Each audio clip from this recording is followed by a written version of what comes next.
হাইকোর্টে স্বস্তি পেলেন আইনের ছাত্রী শর্মিষ্ঠা পানোলে। আগামী শুনানিতে কেস ডায়েরি, তথ্য প্রমাণ জমা নির্দেশ। গার্ডেন রিট ছাড়া আর কোনো অভিযোগে তদন্তের উপর স্থগিতাদেশ জারি থাকবে। যদি এফআইআর দায়ের হয়ে থাকে সেটার উপর স্থগিতাদেশ থাকবে। 5 তারিখ মামলার শুনানি।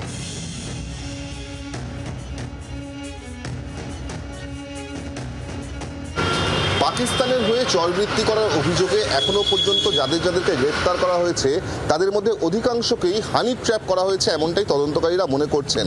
যাদেরকে টার্গেট করা হয়েছে তাদের আগে থেকেই মূলত সোশ্যাল মিডিয়ায় যে সমস্ত তথ্য রয়েছে সেগুলোকে সংগ্রহ করার পর তাদেরকে পিন পয়েন্ট করে একেবারে নির্দিষ্টভাবে তারা কোথায় কোথায় যান, কোথায় কোথায় তারা কাজ করেন, এই নির্দিষ্ট তথ্য পাওয়ার পরে কিন্তু তাদেরকে ট্র্যাপ করা হয়। যে মূলত প্রণয়ের সম্পর্ক গড়ে তোলা হতো, এমনকি বিয়ের প্রতিশ্রুতি দেওয়া হতো এবং এভাবেই কিন্তু ইমোশনালি ব্ল্যাকমেল করে বা ইমোশনালি কাউকে ট্র্যাপ করে তাদেরকে দিয়ে এই চরবৃত্তি করানো হতো। এবং জি 24 ঘন্টার জন্য ক্যামেরায় দিবাস।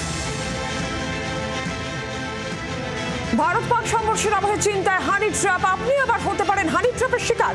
হানি ট্র্যাপের সঙ্গে জড়িত গুপ্তচর বৃত্তের ঘটনা, স্মার্টফোন বেছে বেছে টার্গেট ফিক্সের অভিযোগ। যুদ্ধের আবহে তথ্য হাতাতে বিশেষ প্রযুক্তির ব্যবহার, ভুয়ো প্রোফাইল তৈরি করে মহিলাদের নাম ব্যবহার, তথ্য সুরক্ষিত হয়ে গেলে টার্গেট বুঝে ব্ল্যাকমেল। ফাঁদে পা কাসিম, হাসিম বা রবি কুমারদের আইএসআই নেটওয়ার্কের সহজেই ফাঁদে পা। পাকিস্তানের হয়ে চরবৃত্তি করার অভিযোগে এখনো পর্যন্ত যাদেরকে গ্রেপ্তার করা হয়েছে তাদের মধ্যে অধিকাংশকেই হানি ট্র্যাপ করা হয়েছে, এমনটাই তদন্তকারীরা মনে করছেন। যাদেরকে টার্গেট করা হয়েছে তাদের আগে থেকেই মূলত সোশ্যাল মিডিয়ায় যে সমস্ত তথ্য রয়েছে সেগুলোকে সংগ্রহ করার পর তাদেরকে পিন পয়েন্ট করে একেবারে নির্দিষ্টভাবে তারা কোথায় কোথায় যান, কোথায় কোথায় তারা কাজ করেন, এই নির্দিষ্ট তথ্য পাওয়ার পরে কিন্তু তাদেরকে ট্র্যাপ করা হয়। যে মূলত প্রণয়ের সম্পর্ক গড়ে তোলা হতো, এমনকি বিয়ের প্রতিশ্রুতি দেওয়া হতো এবং এভাবেই কিন্তু ইমোশনালি ব্ল্যাকমেল করে বা ইমোশনালি কাউকে ট্র্যাপ করে তাদেরকে দিয়ে এই চরবৃত্তি করানো হতো। এবং জি 24 ঘন্টার জন্য ক্যামেরায় দেবাশিস বটব্যালের সঙ্গে বিক্রম দাস, কলকাতা। ভূমিকম্পের অজুহাত, পাকিস্তানে ভাঙলো জেল। পাকিস্তানের জেল ভেঙে পালালো 200 বন্দী। পরপর মৃদু ভূমিকম্প হয়েছিল করাচিতে। জেল থেকে 216 জন বন্দী পালিয়ে গেল। কয়েকজন পাকড়াও, এখনো অধিকাংশ ফেরা।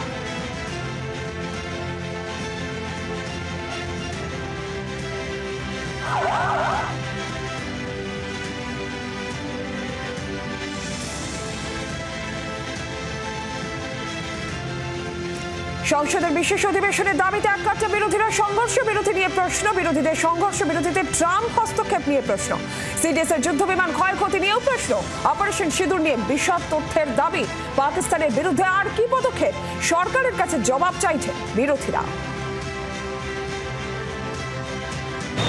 বাংলায় 26-এর বিধানসভা নির্বাচন আগে জাতীয় স্তরে তৃণমূল কংগ্রেস বিভিন্ন বিরোধী রাজনৈতিক দলগুলিকে এক ছাতার তলায় আনতে সক্রিয়। এবার ইস্যু সংসদের বিশেষ অধিবেশন ডাকা। সংসদের বিশেষ অধিবেশন ডাকার দাবি শুরু হয়েছে পহেলগাঁও জঙ্গি হামলার পর থেকেই। তার পরবর্তীতে অপারেশন সিঁদুর এবং ভারত পাক যুদ্ধের আবহ যখন চলেছে তখন বিরোধী রাজনৈতিক দলের কেউ কেউ বিশেষ অধিবেশন ডাকার দাবি জানিয়েছে। তৃণমূল কংগ্রেসের সাংসদদেরও দিল্লিতে ডেকে এই অধিবেশনের দাবি জানানো হয়েছে। এবার তৃণমূল কংগ্রেসের উদ্যোগেই কনস্টিটিউশন ক্লাবে একটি বৈঠক হলো। মঙ্গলবারের সেই বৈঠকের একটি চিঠি তৈরি হলো, যে চিঠিতে রাহুল গান্ধী, অখিলেশ যাদবদের পরেই সই করেছেন অভিষেক বন্দ্যোপাধ্যায় এবং তারপর টি.আর. বালু। এবং এই চিঠিতে সই করেছে বিরোধী রাজনৈতিক দলগুলির অন্তত 300 জন সাংসদ। সব মিলিয়ে তৃণমূল কংগ্রেস নিজেদের কাঁধে দায়িত্ব নিয়েছে বিরোধী রাজনৈতিক দলগুলিকে এক ছাতার তলায় আনার। এই জোটবদ্ধ করার যে প্রয়াস তা কতটা সফল হয় এবং সরকার আদৌ এদের দাবি মেনে নিয়ে বিশেষ অধিবেশন ডাকে কিনা। নয়াদিল্লি থেকে ভিডিও জার্নালিস্ট সুভাষিস দাসের সঙ্গে রাজীব চক্রবর্তী, জি 24 ঘন্টা। ঐক্য স্থাপন দেখাতে গিয়ে আরো বিপাকে ইউনূস। উল্টে ভোটের দাবিতে ক্রমে সুর চড়াচ্ছে পদ্মা পাড়ে চড়া সুর বাংলাদেশ কমিউনিস্ট পার্টির সহ বাকিদের। ডিসেম্বরের মধ্যেই ভোটের দাবিতে সুর চড়ায় বিএনপি। এবার জামাত ও এনসিপি বাদে বাকি সব দলগুলি সরব। অন্তর্বর্তী সরকারের মন্তব্যে বিভাজন আরও বেড়েছে। বাংলাদেশ জাতীয় পার্টিকে নিষিদ্ধ করার দাবি তুলেছেন সার্জিস আলম।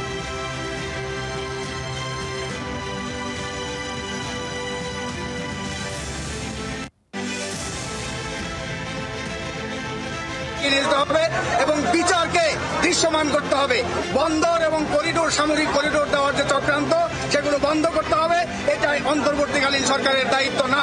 আমরা বলেছি অন্তর্বর্তীকালীন সরকারের উপদেশ বক্তব্যে বিভাজন তৈরি হয়েছে।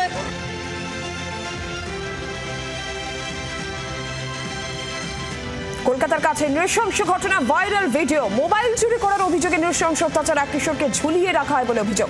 ইসলামপুর থেকে কাজ করতে এসেছিল কিশোর। অভিযুক্ত ব্যবসায়ী রবীন্দ্রনগর থানা এলাকার।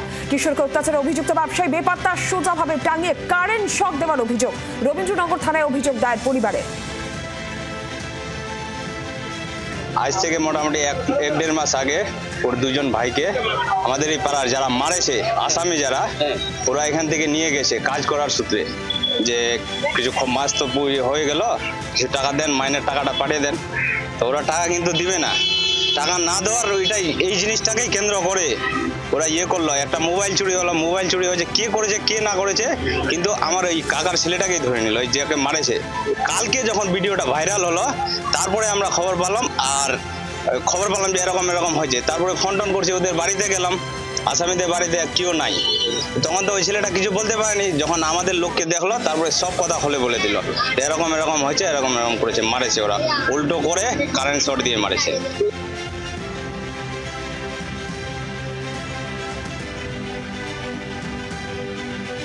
মোবাইল চুরি করার অভিযোগে নৃশংস অত্যাচার, কিশোরকে ঝুলিয়ে রাখা হয় বলে অভিযোগ। রবীন্দ্রনগর থানায় অভিযোগও দায়ের করেছে পরিবার, কিন্তু কোথায় অভিযুক্ত সেই নিয়েই দানা বাঁধছে রহস্য।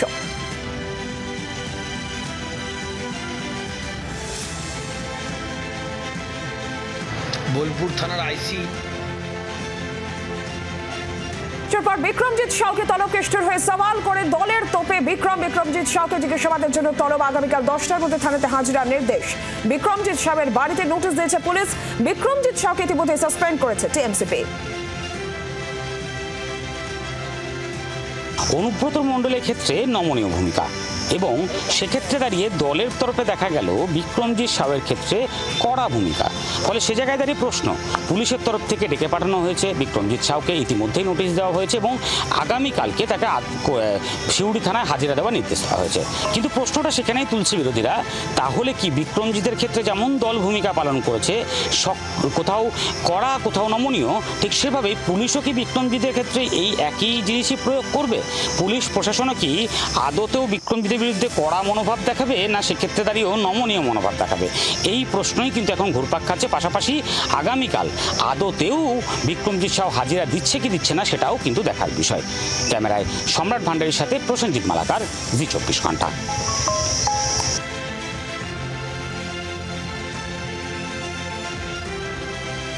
অডিও বিতর্কে 4 দিন পার, কোথায় কেষ্ট? বোলপুর থানার আইসিকে কদর্য ভাষায় হুমকি অডিও ভাইরাল হওয়ার পর 4 দিন পেরিয়ে গেছে, এখনো কোনো কড়া পদক্ষেপ করেনি পুলিশ। রাজনৈতিক চাপের কাছেই কি মাথা নোয়াচ্ছে পুলিশ? পুলিশের তলব এড়িয়ে যাওয়া কেন? অসুস্থতার দোহাই দিয়ে এখনো গৃহবন্দী অনুব্রত মণ্ডল। পুলিশ প্রশাসন অনুব্রত মণ্ডলের মামলায় ইতিমধ্যেই প্রশ্নের মুখে, এবং শুধুমাত্র বিরোধীদের প্রশ্নের মুখে এমনটা নয়। তার কারণ এবার রীতিমতো দেখা যাচ্ছে সাধারণ মানুষকে প্রশ্ন করতে, এবং প্রশ্ন করতে তারা যে কেন অনুব্রত মণ্ডলকে গ্রেপ্তার করতে পারছে না। আর এই প্রশ্নের উত্তরে পুলিশ প্রশাসন কার্যত চুপ।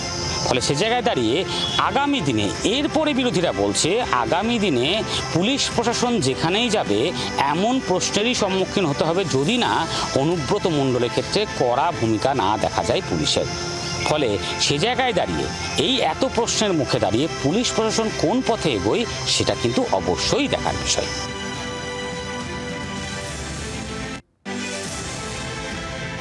প্রশ্নের মুখে বীরভূম জেলা পুলিশ। অনুব্রতর বিরুদ্ধে ব্যবস্থা কোথায়? এখনো কেন গ্রেফতার নয় অনুব্রত? খোদ প্রশ্ন তুলেছেন সাধারণ মানুষ। বীরভূম জেলা পুলিশের কন্ট্রোল রুমে ফোন, এবার অডিও ভাইরাল সোশ্যাল মিডিয়ায়।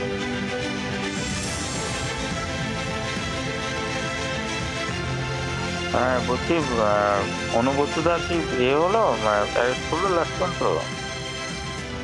আপনি কে বলছেন? তার সাথে কি এটা যুক্ত? আমি নাম বলে অ্যারেস্ট হয়ে যাবে? না না, আপনি কে বলছেন? না না, আপনার ওখানে নাম্বার তো চলে এসছে আপনার ফোনের মধ্যে। নাম্বারটা এসছে, কে আপনি বলছেন কি? হ্যাঁ, সেটা একটু কলায় ফেললে নাম্বার বেরিয়ে যাবে, এটুকু ইন্টেলিজেন্স তো পুলিশের মধ্যে আছে। এবার আমি বলুন, অনুব্রত কি অ্যারেস্ট হয়েছে? অ্যারেস্ট হলো তো আপনি সেটা খবরই দেখতে পেতেন। কিভাবে দেখতে পাবো? খবরে দেখতে পেতেন না? কিভাবে দেখতে পাবো? এত মিডিয়া, এত খবর হচ্ছে, আপনি কি দেখতে পেতেন না? সেটা অবশ্যই দেখতে পেতেন। আমরা তো দেখেছি অ্যারেস্ট হয়নি এখনো পর্যন্ত। আপনার তো কন্ট্রোল রুম, আপনাদের কাছে কোনো ইনফরমেশন নেই? না, মানে আপনাদের জন্য আমরা না শুনুন না, আপনাদের জন্য আমরা লড়ছি, আপনাদের জন্য আমরা বলছি, আপনারা এমন ভাবে অ্যাগ্রেসিভ কথা বলছেন যেন আমি ভুল কথা বলছি। কেন হচ্ছে না কেন সেটা বলতে পারবেন না? সেটাও বলতে পারবেন না, সেটা বলতে পারবো না। যেটা করেছে সেটা ঠিক করেছে না ভুল, মানে ভুল করেছে? কেন বলতে পারবেন না? কেন ভুল করেছে ঠিক করেছে আমি বলার কে? মাঝ রাস্তায় মারামারি করছেন বিজেপির দুই গোষ্ঠীর লোকজন, এমনই ছবি দেখা গেল করুণাময় মোড়ে। অনুব্রত মণ্ডলকে গ্রেফতারের দাবিতে আজ বিজেপির কর্মসূচি ছিল। সেই কর্মসূচি শুরুর আগেই গন্ডগোলে জড়িয়ে পড়েন দুই গোষ্ঠীর কর্মীরা। দুদিন আগেই শহরে এসে বিজেপি কর্মীদের এক হয়ে 26-এর নির্বাচনের জন্য ঝাঁপিয়ে পড়ার নির্দেশ দিয়েছিলেন অমিত শাহ। তারপরই শহরের বুকে গোষ্ঠীদ্বন্দ্বের এই ছবি প্রকাশ্যে আসায় অস্বস্তিতে বিজেপি রাজ্য নেতৃত্ব।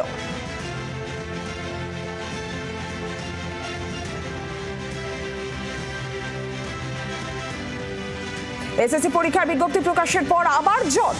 এসএসসির নতুন বিধিকে চ্যালেঞ্জ করে মামলা দায়েরের অনুমতি কলকাতা হাইকোর্টের। বিচারপতি পার্থসারথী চট্টোপাধ্যায়ের বেঞ্চে শুনানি আগামী 5ই জুন।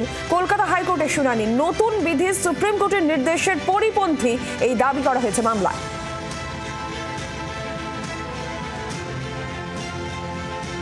নির্দেশের পর স্কুল সার্ভিস কমিশনের দায়ের করা নতুন বিজ্ঞপ্তি এবং যে রুল জারি করেছে সেই রুলকে চ্যালেঞ্জ করে কলকাতা হাইকোর্টে ফের মামলা দায়ের হলো। মামলাকারীদের বক্তব্য যে রুলের কথা বলা হচ্ছে সেই রুল চেঞ্জ করা হয়েছে, কিন্তু সুপ্রিম কোর্ট কোথাও রুল চেঞ্জ করতে বলেনি। এটা একদমই সুপ্রিম কোর্টের নির্দেশের পরিপন্থী হচ্ছে। বলা হয়েছিল যে 2016 সালের ক্যান্ডিডেট থেকেই কিন্তু নিয়োগ নিতে হবে, কিন্তু এখানে অনেক ক্যান্ডিডেট নেওয়া হচ্ছে এবং দেশের এই রাজ্যের বাইরের লোকেরাও কিন্তু অ্যাপ্লাই করতে পারে। বয়সের যে ছাড়ের কথা বলা হয়েছিল সেই ছাড়ের ক্ষেত্রেও কিন্তু অনেক নিয়ম মানা হচ্ছে না। শুধুমাত্র এই পরীক্ষার জন্য তারা ছাড় পাবেন, কিন্তু সুপ্রিম কোর্ট বলেছিল যে তারা যে পরীক্ষায় দিক না সেই পরীক্ষাতে তারা ছাড় পাবেন। অর্থাৎ একাধিক রুলস ভায়োলেশন হয়েছে। 2016 রুল মেনে কোনোভাবেই নিয়োগ হচ্ছে না। নতুন রুল জারি করা হয়েছে যেটা সুপ্রিম কোর্ট এবং হাইকোর্টের নির্দেশে পরিপন্থী। এই মর্মে দায়ের হয়েছে মামলা। আগামী 5 তারিখ এই মামলার শুনানির সম্ভাবনা রয়েছে। কমল জানার সঙ্গে অর্ণবংশ নিয়োগী, জি 24 ঘন্টা, কলকাতা।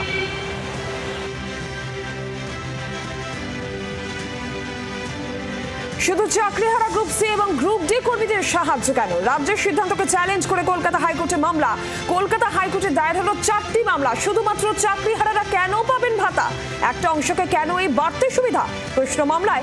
আগামী 9 জুন কলকাতা হাইকোর্টে মামলার শুনানির সম্ভাবনা।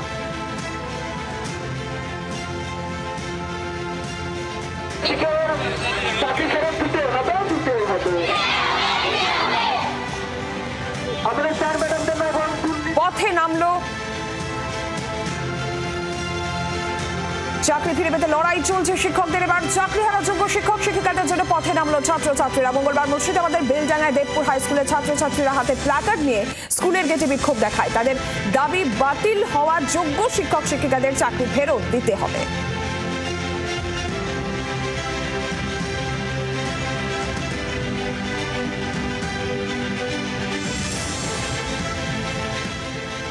কলকাতা মেডিকেল কলেজে ছাত্র ভোট। সর্বাধিক 17টি আসন পেয়ে ছাত্র সংসদ গঠন। ছাত্র সংসদের দায়িত্বে এবার এমসিডিসিএ।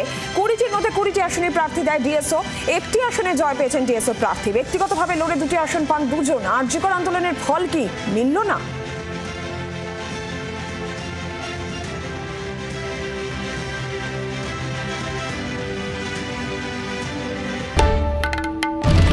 বাংলার আওয়াজ, বাঙালির আবেগ, জি 24 ঘন্টা।